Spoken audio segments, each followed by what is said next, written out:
சிறிய நீர்மூழ்கி கப்பலின் விபத்தை பத்தி பார்க்க போறோம்.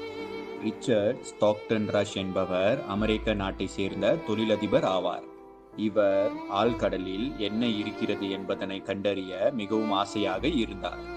கடலுக்கு அடியில் சென்று ஆராய்ச்சி செய்ய இவர் தொடங்கிய கம்பெனியின் பெயர்தான் ஓஷன் கேட். கடலுக்கு அடியில் செல்லும் சுற்றுலா கம்பெனியாகவே இதனை இவர் தொடங்குகிறார். இதனால் ஆழ்கடலில் மக்களை சுற்றுலா கொண்டு செல்ல இவர் டைட்டன் என்ற சிறிய நீர்மூழ்கி கப்பலை உருவாக்கினார். இவர் செய்த தவறு என்னவென்றால், இந்த கப்பலை குறைந்த விலையில் தரமில்லாமல் உருவாக்கியதே ஆகும். இதனால் தொடக்கத்தில் கப்பல் தரமாக நல்ல முறையில் செயல்பட்டாலும் நாட்கள் செல்ல செல்ல அதன் செயல்திறன் மற்றும் கப்பலின் உறுதி சிதைய தொடங்கிவிடும்.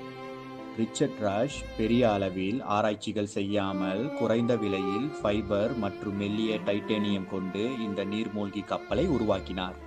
பல பெரிய ஆராய்ச்சி